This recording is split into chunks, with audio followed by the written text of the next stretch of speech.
Oke, Assalamualaikum warahmatullahi wabarakatuh. Here I wanna explain about comparison of communication style in Indonesia and Australia in daily.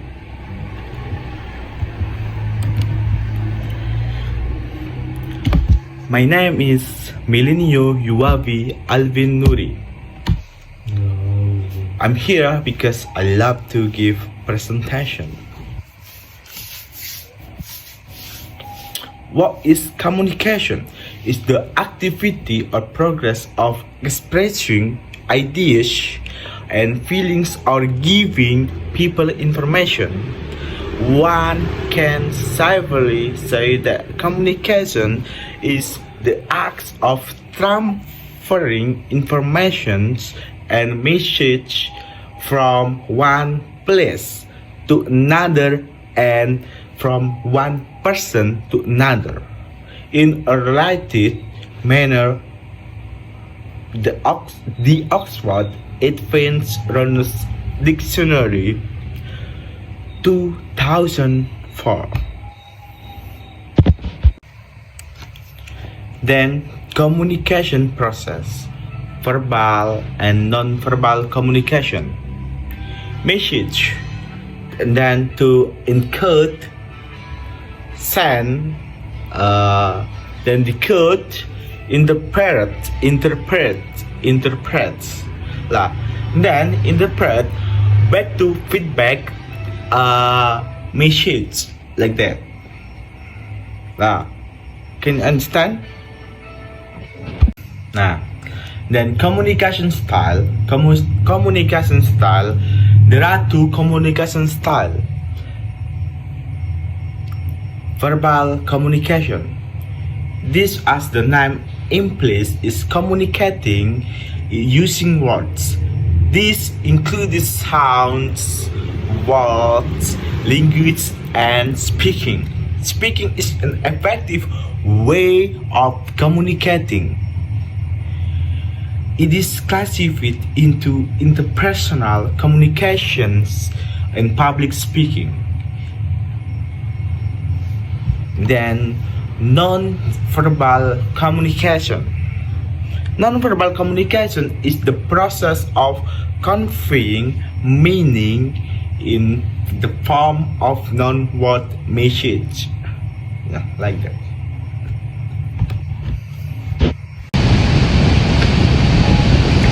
Communication style in Indonesia. There are two styles: verbal and non-verbal communication. Verbal communication. Indirect communication. Indonesians are generally indirect communicators. They make less use of words and are more attentive to posture, expressions, and tone of voice to draw meaning. Reversal. An Indonesian's expressions with saving face and politeness can mean that they will be reluctant to give a flat, no, or negative response even when they don't agree with you. Therefore, focus hints of hesitation. Soft voice. When initially meeting a stranger, an Indonesian may speak quick, softly, and submissively. However, they usually have no reservations in raising their voice when they get excited and can be quite loud once you get to know them. Then, non-verbal communication. Silence. Silence is an important and purposeful tool used in Asian communication. Pausing before giving a response indicates that someone has applied appropriate depth and considerations to the question. This signifies politeness and respect. personal space. Indonesians are generally accustomed to having less personal space than Australians, as public space in the cities especially can be very crowded. Then physical contact. Indonesia are generally quite modest with regard to physical contact, while a pat on the shoulder can signify comfort or approval. Physical affection is usually only shown between close friends and family. Then, eye contact. It is expected that one diverts their eyes out of respect when speaking to someone older or of a higher social status. Indonesians tend to make direct eye contact with their peers, but still bring the gaze quite frequently. They may feel awkward holding prolonged eye contact and divert their eyes when speaking with listeners. However, people from the cities are generally more accustomed to it. Hence, there is a separation of function of the hands in Indonesia.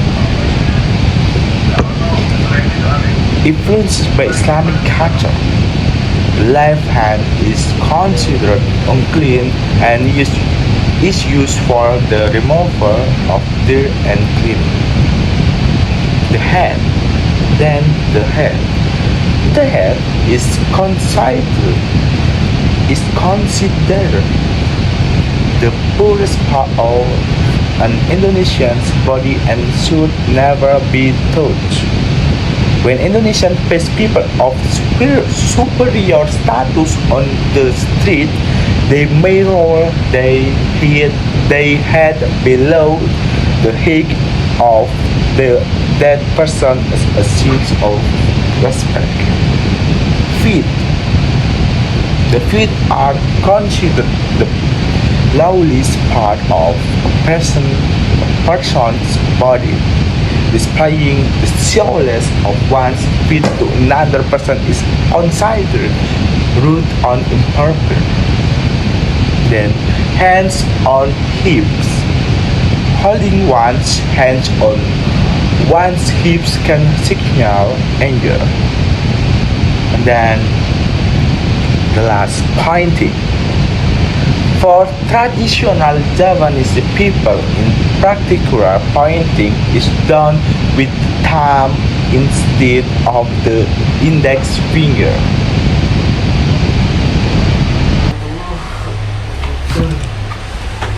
Then, how about communication in Australia?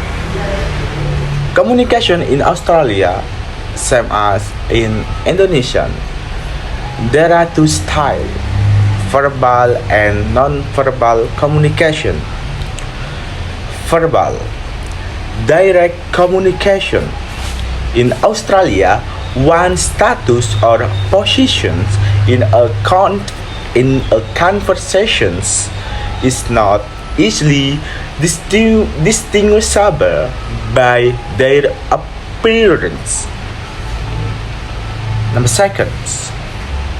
Most Australians have the unique ability to swap quite easily from a stronger Aussie accent to speech that sounds more refined.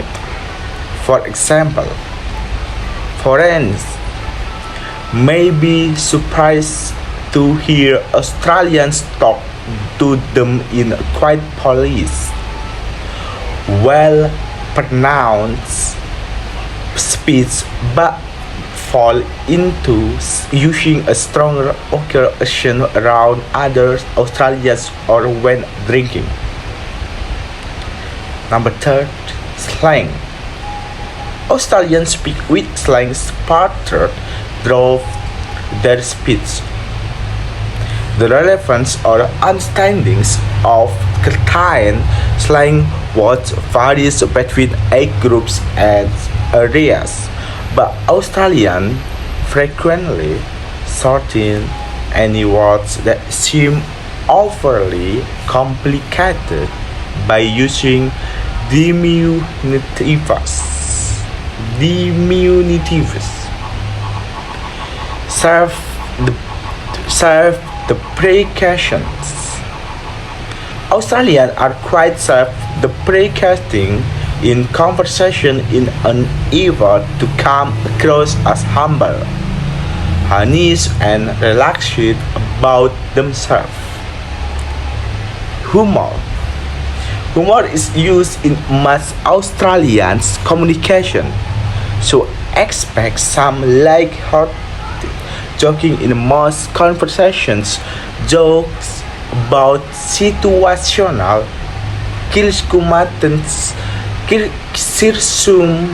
circumstances are often used to lighten moods or approach difficult topics in an indirect way.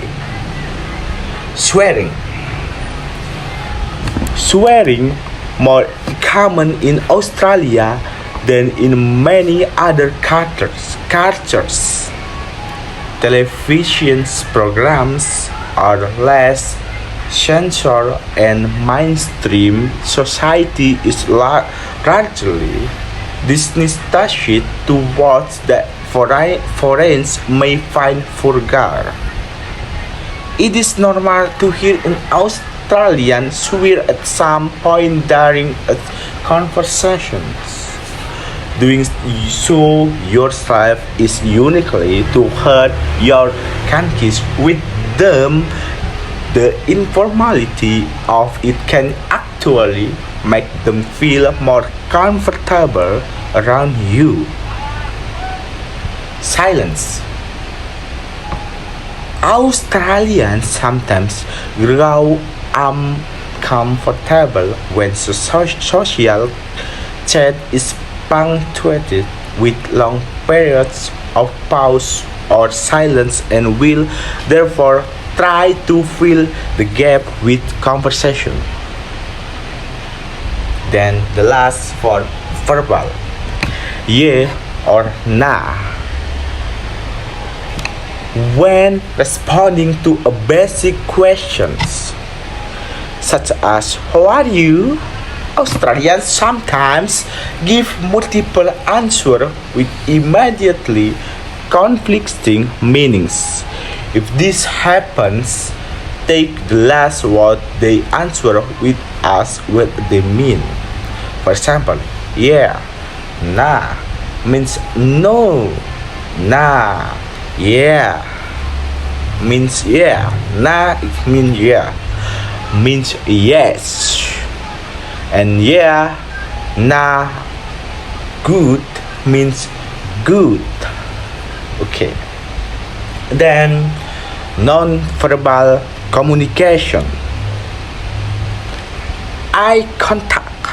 Eye contact should be maintained directly as it translates sincerity, trustworthiness, and approachability. Second, physical contact. People tend not to touch one another much during communication unless they are close friends. Abscond gesture. Raising one's middle finger or making the V sign with one's palm facing oneself is considered very rude in Australia. The last, beckoning. Australians beckon people by waving them over with their palm facing up. Okay, thank you very much in your attention. And if you no, if you just understand, can you question for me? And bye.